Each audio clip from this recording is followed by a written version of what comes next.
Hello everyone, आज की video में मैं आपके लिए सीटेट के हिंदी विषय के कुछ और इम्पोर्टेंट क्वेश्चंस लेके आई हूँ। तो चलिए स्टार्ट करते हैं आज की वीडियो के साथ। प्रश्न नंबर पहला हमारे पास है, भाषा कौशलों के बारे में कौन सा कथन सही है? जिसका सही उत्तर हमारे पास है उत्तर नंबर दूसरा, भाषा के कौशल परस्पर अंतः संबंधित है। सभी भाषा कौशल आपस में अंतः संबंधित होते हैं क्योंकि सुनना, बोलना, पढ़ना, लिखना अपनी क्रमवार स्थिति पर आधारित होते हैं। प्रश्न नंबर दूसरा, भाषा, जिसका सही उत्तर है उत्तर नंबर दूसरा, जीवन की विभिन्न स्थितियों को साधती है। प्रश्न नंबर तीसरा, सतत मूल्यांकन का एक निहितार्थ है। सही उत्तर है उत्तर नंबर चौथा, बच्चों की भाषा प्रयोग का निरंतर अवलोकन करना। प्रश्न नंबर चौथा, रोहन को पढ़ने में कठिनाइयां होती हैं परंतु उसका अवबोधन पक्ष बेहतर है। रोहन किस समस्या से जूझ रहा है? इसका सही उत्तर है उत्तर नंबर दूसरा, डिसलेक्सिया से। जब बच्चा पढ़ने में कठिनाई महसूस करता है परंतु उसकी अवबोधन क्षमता बेहतर होती है तो वह डिसलेक्सिया की समस्या से जूझ रहा होता है। इसलिए रोहन भी डिसलेक्सिया की समस्या से जूझ रहा है। प्रश्न नंबर पांचवा, भाषा की कक्षा में समाचार पत्र पत्रिकाओं का उपयोग यह सुनिश्चित करता है कि? सही उत्तर है उत्तर नंबर तीसरा, बच्चे प्रमाणित लेख, समाचार आदि पर अपनी प्रतिक्रिया देने की क्षमता रखते हैं। प्रश्न नंबर 6, विद्यालय आने से पूर्व बच्चे। सही उत्तर है उत्तर नंबर तीसरा, अपनी भाषा में समझने समझाने की कुशलता से निपुण होते हैं। प्रश्न नंबर 7, छात्रों को उपचारात्मक शिक्षण प्रदान करने की सबसे सुगम विधि है। सही उत्तर है उत्तर नंबर पहला, छात्रों के अधिगम संबंधित दोषों एवं कमजोरियों का निदान करना। उपचारात्मक शिक्षण वह विधि है जो समस्याओं को दूर करने में सफलता प्रदान करती, क्योंकि शैक्षणिक निदान का प्रयोजन ही उपचारित शिक्षण है।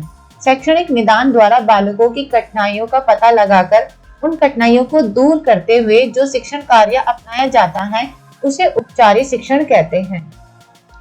प्रश्न नंबर 8, प्रचलित भाषा संबंधित नियमों की व्याख्या ही व्याकरण है। यह कथन किसका है? जिसका सही उत्तर हमारे पास है उत्तर नंबर तीसरा, डॉक्टर जैकर। प्रश्न नंबर 9, कविता शिक्षण में गीत प्रणाली का प्रयोग किस स्तर पर करना सर्वाधिक उपयोग होता है? सही उत्तर हमारे पास है उत्तर नंबर पहला, प्राथमिक कक्षा स्तर पर। प्रश्न नंबर 10, कविता शिक्षण की प्रणाली उच्चतम माध्यमिक कक्षाओं के छात्रों के लिए हितकारी है। जिसका सही उत्तर हमारे पास है उत्तर नंबर दूसरा, समीक्षा। समीक्षा प्रणाली भी व्यास प्रणाली का ही एक रूप है। इसमें शिक्षक का ध्यान कविता के अर्थ और व्याख्या के साथ साथ साहित्यिक आलोचना सिद्धांतों को भी स्पष्ट करते रहने की ओर बना रहता है। इस प्रणाली का प्रयोग उच्चतर माध्यमिक कक्षाओं तथा उसके ऊपर के स्तर पर अधिक लाभदायक सिद्ध होता है, क्योंकि इस स्तर तक आते आते छात्र सामान्य रूप से काव्य के तत्वों का बोध और रसानुभूति कर सकने की सामान्य योग्यता प्राप्त कर चुके होते हैं। प्रश्न नंबर 11 हमारे पास है, भाषा सीखने के लिए कौन सा कारक सर्वाधिक महत्वपूर्ण है? सही उत्तर है उत्तर नंबर पहला, समृद्ध भाषिक वातावरण। भाषा सीखने के लिए समृद्ध भाषिक वातावरण सर्वाधिक महत्वपूर्ण है। प्रसिद्ध भाषा शास्त्री गैटनबी का कहना है कि अनुकरण की प्रकृति भाषा सीखने में अत्यंत सहायक होती है और अनुकूल वातावरण मिलने पर बालक मातृभाषा ही नहीं परिवेश की अन्य भाषाएं भी सीख लेता है। प्रश्न नंबर 12, दृष्टिबंधित बच्चों को भाषा सिखाते समय। सही उत्तर है उत्तर नंबर पहला, अधिक से अधिक मौखिक भाषा का प्रयोग कराना चाहिए। दृष्टिबंधित बच्चों का भाषा सिखाते समय अधिक से अधिक मौखिक भाषा का प्रयोग करना चाहिए, क्योंकि वे सुनकर अर्थ ग्रहण कर लेते हैं। इसलिए जितना ज्यादा हो सके अध्यापक को दृष्टिबंधित बच्चों को भाषा सिखाते समय मौखिक भाषा का ही प्रयोग करना चाहिए।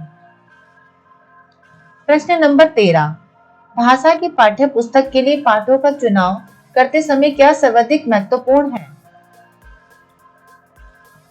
सही उत्तर है उत्तर नंबर तीसरा, ऐसे पाठ जो बच्चों की संवेदना लोक के साथी बन सके। प्रश्न नंबर 14, नविता पहली कक्षा में पढ़ती है और वहां मेरे को आम बहुत अच्छा लगता है, मुझे थक गई आदि वाक्यों का प्रयोग करती है। नविता। सही उत्तर है उत्तर नंबर तीसरा, लिंग वचन क्रिया आदि की दृष्टि से सर्वनाम का प्रयोग करना नहीं जानती। प्रश्न नंबर 15, कक्षा में अध्यापक कक्षा शिक्षण के उपरांत पठित सामग्री को आधार बनाकर छात्रों से प्रश्न पूछता है। छात्रों के उत्तर से यह तथ्य का मूल्यांकन हो जाता है कि सही उत्तर हमारे पास है उत्तर नंबर तीसरा, छात्रों ने सुनकर विषय वस्तु को ग्रहण किया है या नहीं। प्रश्न नंबर 16, भाषा शिक्षण के संदर्भ में निम्नलिखित में से कौन से पाठ्य पुस्तकों की उपयोगिता है? सही उत्तर है उत्तर नंबर चौथा, उपयुक्त सभी। पाठ्य पुस्तक हमारे जीवन में महत्वपूर्ण भूमिका निभाती है, एक शिक्षक का मार्गदर्शन करती है, ज्ञान प्राप्ति का सशक्त साधन है। साथ ही पुस्तकों के होने से व्यक्ति बिना गुरु के भी ज्ञान अर्जन कर सकता है। इसके साथ ही पुस्तकें मौलिक चिंतन की सशक्त पृष्ठभूमि भी तैयार करती हैं। प्रश्न नंबर 17, भाषा स्वयं में, जिसका सही उत्तर है उत्तर नंबर चौथा, एक नियमबद्ध व्यवस्था है। निम्नलिखित में से कौन सा कथन सत्य नहीं है? इसका सही उत्तर हमारे पास है उत्तर नंबर दूसरा, भाषा और लिपि के बीच कोई निश्चित संबंध नहीं होता। प्रश्न नंबर 19, भाषा का अस्तित्व एवं विकास समाज के बाहर नहीं जा सकता, यह कथन किसका है? जिसका सही उत्तर हमारे पास है ऑप्शन नंबर तीसरा, ऑरोरिन। प्रश्न नंबर 20, जब मूल्यांकन का प्रयोजन किसी विशिष्ट अधिगम प्रक्रिया में संकल्पनाओं को स्पष्ट करना होता है तो ऐसा मूल्यांकन कहलाता है। सही उत्तर हमारे पास है उत्तर नंबर दूसरा, निर्माणात्मक। प्रश्न नंबर 21, निम्नलिखित में से किस तथ्य को ध्यान में रखकर स्कूली पाठ्यचर्या में भाषा शिक्षण के उद्देश्य तय किए जाने चाहिए? सही उत्तर हमारे पास है उत्तर नंबर चौथा, उपरोक्त सभी। बच्चे अच्छी खासी विकसित भाषिक व्यवस्था के साथ ही स्कूल आते हैं। बच्चे का भाषा ज्ञान प्रारंभ में शून्य होता है। बच्चे में भाषा संबंधित कौशलों को पूर्णतः अभाव पाया जाता है। इन सभी तथ्यों को ध्यान में रखकर स्कूली पाठ्यचर्या में भाषा शिक्षण के उद्देश्य तय किए जाने चाहिए। प्रश्न नंबर 22, स्कूलों में प्राय व्याकरण शिक्षण नीरस व अरुचिकर हो जाता है, इसका कारण है? सही उत्तर हमारे पास है उत्तर नंबर चौथा, साहित्यिक विधाओं का परिचय। 8वीं कक्षा के स्तर के अनुरूप प्रीति को अपनी भाषा शिक्षण में साहित्यिक विधाओं का परिचय देना चाहिए, क्योंकि सर्वप्रथम बच्चा व्यावहारिक भाषा का प्रयोग करता है, तत्पश्चात उसका व्यावहारिक पक्ष सीखता है।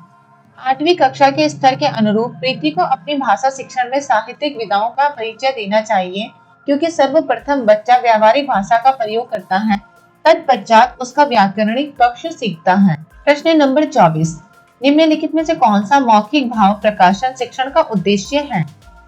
सही उत्तर हमारे पास है उत्तर नंबर चौथा, उपरोक्त सभी।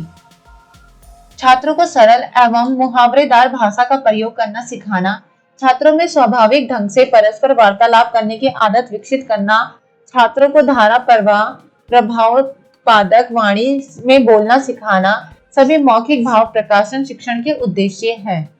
प्रश्न नंबर 25, भाषा सीखे जाने के क्रम में वैज्ञानिक पड़ताल भी साथ साथ चलती रहती है, यह कथन किसका है? सही उत्तर है उत्तर नंबर 1, चॉम्स्की। प्रश्न नंबर 26, निम्नलिखित में से कौन सा उच्च प्राथमिक स्तर पर भाषा शिक्षण का उद्देश्य नहीं है? जिसका सही उत्तर हमारे पास है उत्तर नंबर दूसरा, व्याकरण के नियमों को रटना।